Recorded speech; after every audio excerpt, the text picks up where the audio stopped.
Hi guys. So I recently did a video about us being who we are in brackets humans, and a bit of a strange title, I must admit, but I got quite a lot of comments from that, a lot of emails as well.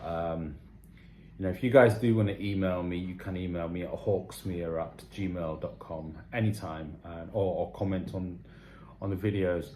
And one of the people who actually commented on that video, she created a mindset in other people, and I got a few people then as a result started to send me questions, and one of the comments was about a woman. She sent me this message, pretty long email actually, and she was talking about how she's a very religious person, and that other people do not understand my point, and they will never understand my point because they haven't found God and the Spirit through religion, and they're all sinners. And she agreed that everyone is a sinner. And I just wanna make a point, and this is completely like unscripted. I'm not. I don't have an agenda here. I'm just gonna tell you my thoughts on that. Firstly, for me, the distinction between religion and God is black and white. Firstly, anyone that claims they are a religious person has not really understood the meaning of their ultimate objective of what that should be. So I know a lot of people that look religious. I know a lot of people that don't believe, that are complete atheists. Neither of them necessarily are guaranteed to be of one spiritual maturity over the other. Okay. You can see a lot of people in life who don't believe in God, don't believe in religion, but they have very, very, very kind, I was going to use the word soul, but they're very kind people. They've got very big hearts. They do a lot for other people around them. They're very loving, very caring. And then you've got a lot of religious people who are evil, nasty, cruel, manipulative. They like to gossip. And then you got it the other way around. You got these attributes all mashed into different titles, if you like, or identifications. This for me is like a paradox of argument, where one can argue for, one can argue against, and one can say, oh, I believe in science, and the other says, oh, I believe in God, and the Earth is only 7,000 years old, and another one can say it's 4.5 billion years. By the way, them two are not exclusive. I'm a physicist and I believe in God, so there goes that argument. They don't contradict each other. But my point being, what's the point of having these debates? What's the point of one person trying to get one over the other? What's the point of saying my religion says this and your religion says that, therefore you're a sinner and I'm not? What's the point of saying there's my truth and your truth, or how can your truth be better than my truth? There is no point. And when I say no point, I mean there is no real question. If you took yourself away from all that man-made doctrine, either end, realization is science. Realization of the ultimate truth is neither religious or scientific. Science is a matter of probability through experiment, which can be observed universally or earthly. Religion is, pretty much a doctrine or a path into some clear objective, which is usually to connect with a higher supreme or a God.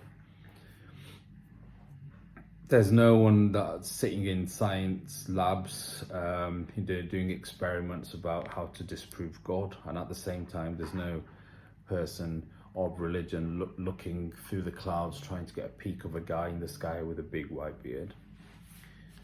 There are no questions. And if you sit and just focus on your breathing, focus your mind being pure, and let your thoughts come and go as nature intends, you will slowly start to reach another level of consciousness. I'm not saying I have obtained that, but I have, on a personal level, I've had to do that. And I do meditate, you know, I do go out in my garden at 5:30 every morning, and I sit there just with the coffee, no phone, no watch. I just sit there and just listen to the birds, watch the trees swaying like drunken giants. You know, watch every now and then a bee will come and take its nectar from a plant. And I don't have any agenda. I don't have any thoughts. I don't think about science. I don't think about God. I don't think about religion. All I think about is whatever my mind wants to think about. If it digresses into worldly as in man-made matters, then I will try and bring it back to nature. And when you sit with nature, using the analogy of a bee collecting nectar, it's very easy for me to think, why is it collecting nectar there? What is it about that plant? What's its journey? What kind of bee is this? Where does it come from? You know, is it a hive? It belong to a hive? Is it a working bee? I can ask all these questions. What's the point? What would the answers give me? It will give me knowledge. It might give me knowledge, but it'll open me up to the paradox of argument, where, you know, one person can argue about why a bee collects nectar. One person can say, actually, the reason it goes for that flower is this, and another person can say the reason it goes for that flower is this, and then you're involved in this back and forth. Or I could just observe it, accept what it's doing, not question it. And the latter is me living within something called the cosmic will. We call it the hukam, as in me as a Sikh, we call it a hukam. Just to put brackets in there, the word Sikh means learner. It's not a religion. We don't have a must do or must not do book. There's no such thing. It's just a learner of nature. That's what a Sikh is, to seek, if you like. And just to observe it and really live in that presence and really be awake and aware of what's happening in nature around me. And when one does that, they realize that there is no actual question. And if there are no questions, there are no answers. And you become one with the ultimate truth, and the ultimate truth is just something that remains unchanged. And you can talk about entropy and all these changes in a scientific term and oscillations of charged particles, etc. But yeah, they do change, but they're all subject to a cosmic law, aren't they? They're all subject to the cosmic will, if you like, and that is subject to elements even within science that are unchanged, such as the speed of light. The arguments that people have about my faith is this, or my religion is this, or I am religious, or you are not religious, or you are a sinner and you are not a sinner, and my daddy is stronger than your daddy even, they're all man-made. When a person obtains inner peace, the whole universe becomes still. And when that happens, is you align yourself with the ultimate truth. What is the ultimate truth? Again, it's something that remains unchanged. And that unchanged element or virtue can be found very easily, I don't use that word unintentionally, it's very easy to obtain it. But it's very difficult to find the door to obtain it. And sometimes all one has to do is be in the moment. And when you are in the moment and you get that realization of complete peace and calm, then all the questions disappear. And what you've done is you've turned away from the darkness of questions. In another video, I spoke about when you're in the dark, you ask questions. You say, where am I? What was that noise? Or which way do I go? Because it's dark. It's things are not clear. You turn from that darkness to light, and when you are facing the light, there are no questions because you can see it all. It's like you've gone on a higher step or on top of a mountain, and you can see more for what it is, and you realize these little things that were once worries and questions and quests, I'm not saying they're irrelevant, I'm saying they don't need to be answered. Just let them be. And when that higher state of consciousness is a part of your everyday life, you start to understand the beauty in some religions and the beauty of practices in one religion, but you are more in tune with the goal and the objective of them religions rather than the constitution and the conventions of them. You forget about the rule books, you forget about my faith is bigger than your faith, and instead you start to come to the realization that there is a universal truth, and ultimately they are all trying to do the same thing. It's just man who has drenched himself in the differences of the man-written book. It's like I've got a painting in front of me and I'm looking at the brush strokes and I'm arguing about the brush strokes and the palette and the color and the fading over time and all these other elements, rather than standing back and just looking at the picture.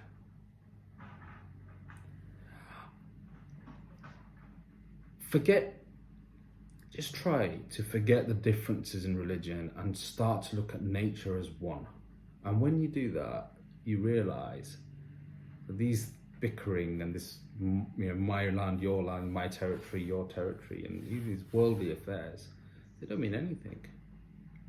Even look at countries. People are so patriotic about a country. I remember someone saying to me, my good friend Rebecca, and she said to me, can't remember which World Cup it was, and football that is. She asked me why I don't support England in the football, and I said, does that mean I can't support a Roger Federer in the tennis, or I can't support my football team Liverpool because I live in London? Does that mean that you can't have a favourite snooker player who's Welsh? Mine is Mark Williams. Do I only have to support English to show that I'm patriotic of England? And she said, yes, no. She actually said, no, but are you not proud? And I said, no, I'm not proud. I'm not proud to be English. I love my country. But sometimes I'm not even proud to be human. So if I'm not proud to be human by identity, then how can I be proud to be a part of something that's completely man-made? These borders that we've created, my country, your country, my territory, your territory, they're completely man-made. If a bird can fly over any border, it doesn't need a passport, it doesn't need to immigrate, it doesn't need migration, it doesn't need to adhere to one constitution over another, it doesn't need to change its currency. Because nature don't conform to these man-made restrictions. But we do, and we think it's normal. So why would anybody do the same with religion? Why would you adhere to these man-made borders, edges, rather than just enjoying the whole truth? If you take a bit of water out of the ocean, it's still a part of the ocean, isn't it? It doesn't suddenly become a different water to this person taking this water out, this person takes this water out.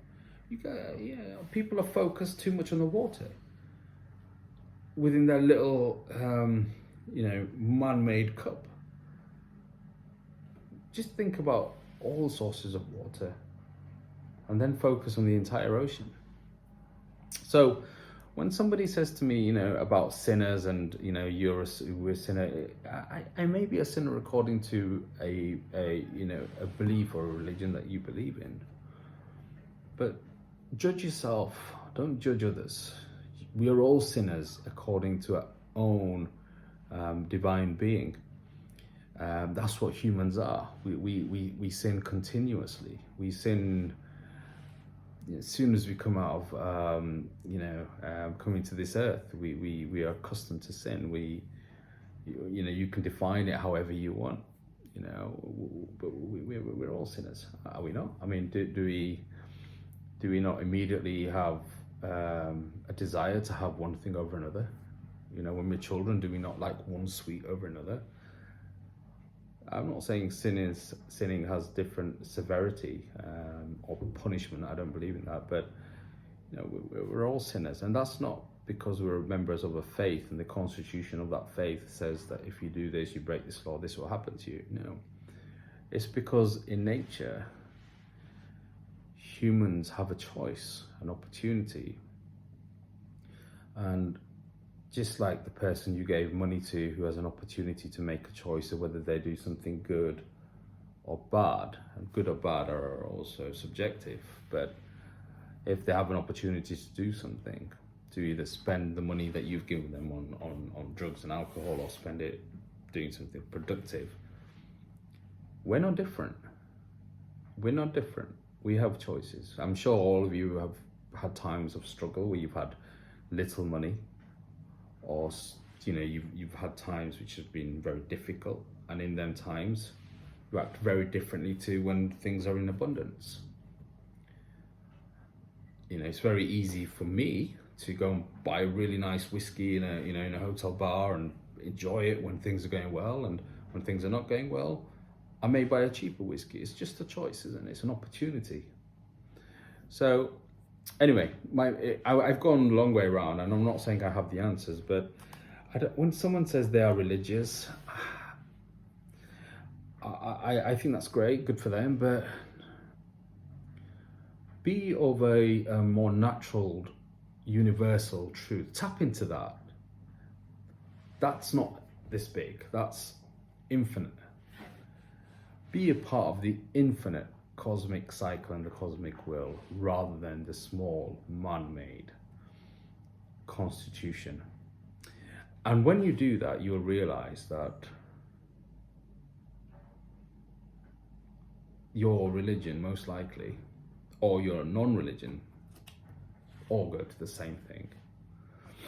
So never judge another. That's my point. Take care.